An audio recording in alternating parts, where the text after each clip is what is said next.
Bonjour tout le monde.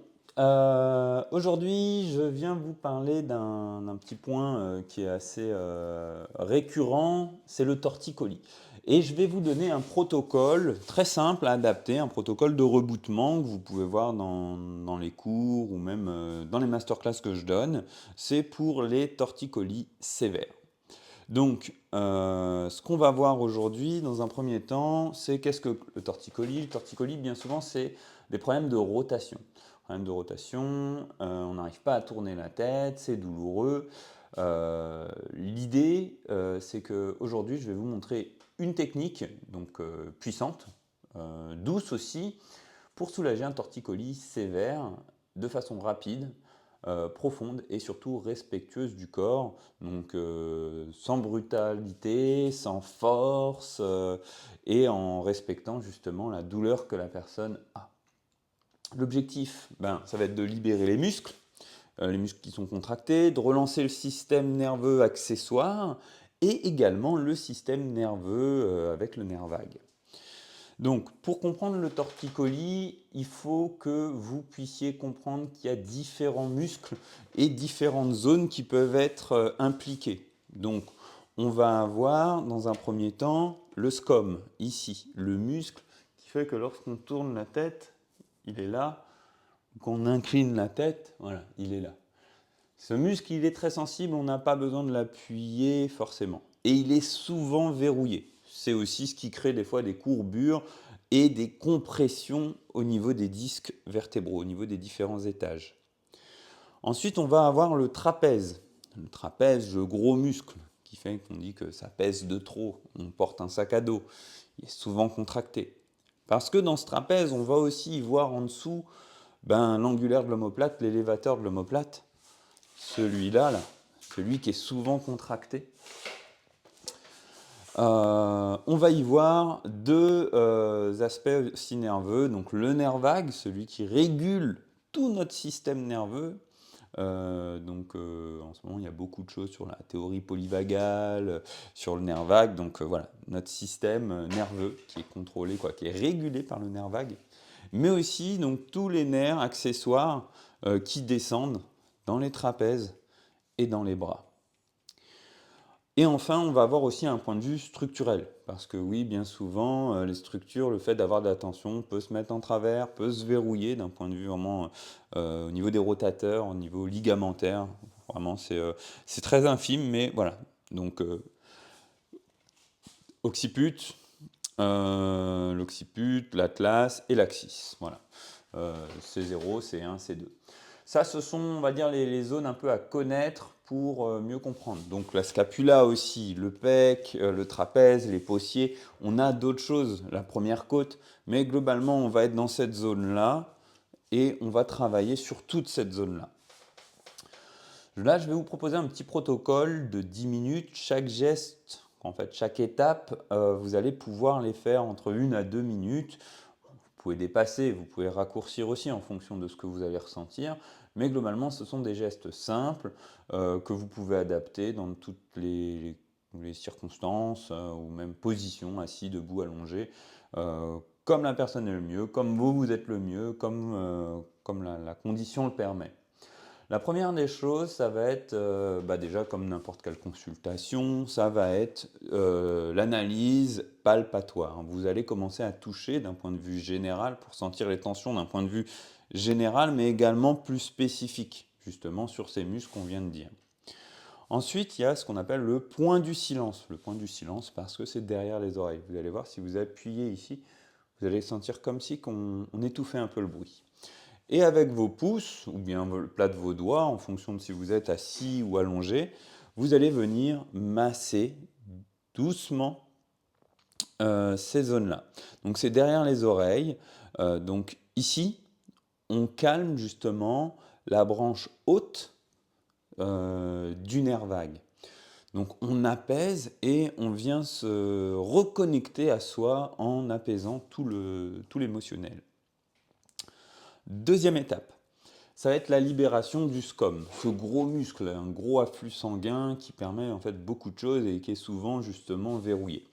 Là, comme je vous ai dit tout à l'heure, on vient travailler en pince. Mais on ne vient pas le pincer ni l'agripper, on vient le saisir délicatement pour pouvoir le faire coulisser, le faire vibrer.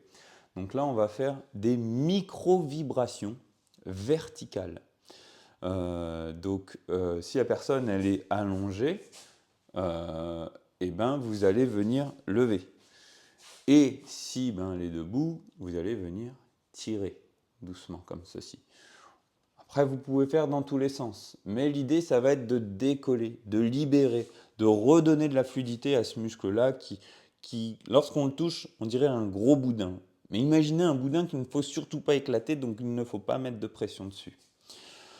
Donc là, je vous conseille déjà, c'est de jamais forcer sur ce muscle, de bien suivre les différentes sensations que vous avez, de respecter en fait les tensions et justement de laisser le muscle vous guider dans le relâchement. C'est un muscle c'est un travail qui va s'apparenter un petit peu au travail de fascia, parce qu'on vient travailler vraiment en surface, aussi en tissulaire. Voilà, c'est vraiment des gestes qui sont très doux.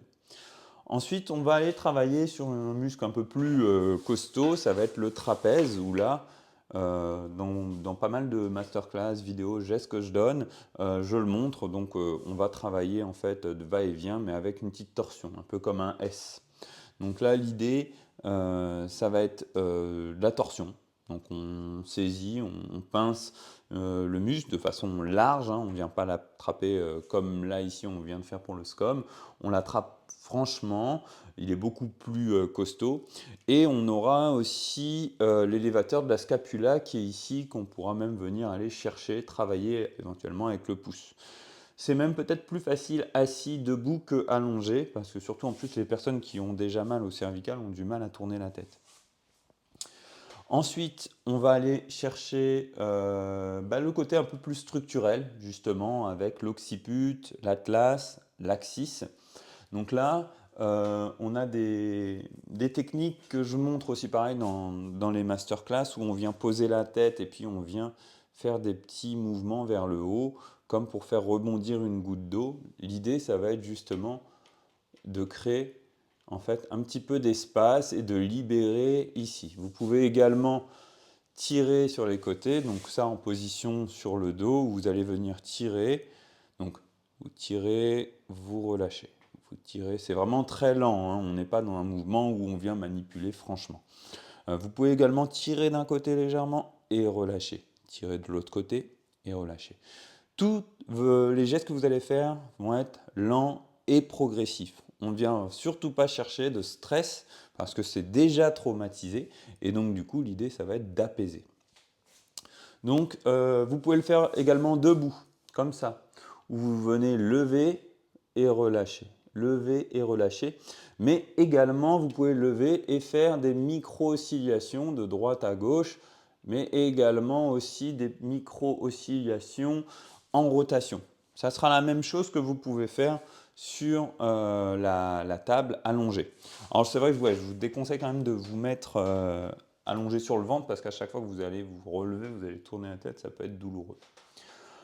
Ensuite, on va aller travailler sur la libération plus au niveau de l'avant, le sternum, donc avec première côte, on va tout ce qui est lymphatique ici, mais on va reprendre un peu la scapula. Là, main à plat sur la première côte, en écoutant en fait le travail musculaire et puis en se laissant guider dans la respiration. À l'inspire, on laisse monter, à l'expire, on appuie. Vous faites un côté, puis l'autre côté. Également, vous pouvez maintenir ici et demander à la personne comme d'essayer d'étirer pour tirer un petit peu ici, donc tout ce qui va être aussi scalène, les petits muscles ici qui sont ici, vraiment histoire de libérer.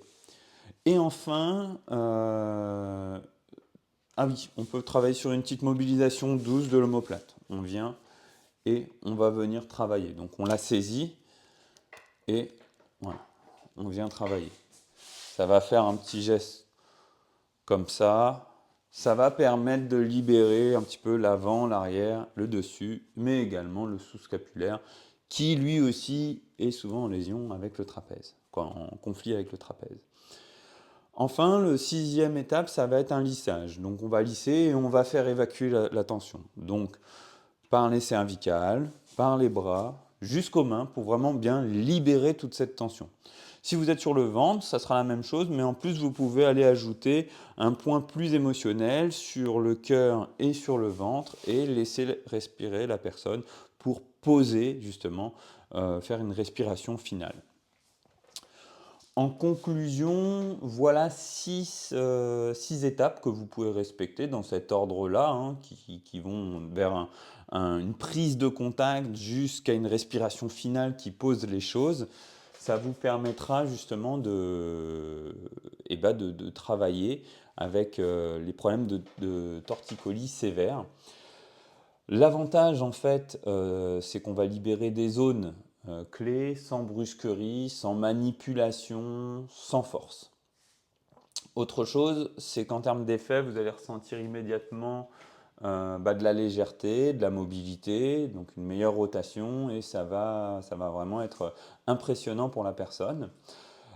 Autre chose, c'est que ce soin, vous pouvez l'accompagner. Et puis, comme dans le reboutement, il faut savoir que rien n'est figé. Donc là, on peut travailler avec des cataplasmes, on peut travailler avec des huiles essentielles, on peut travailler aussi avec des infusions, passiflore, valériane, pour apaiser encore une fois le système nerveux.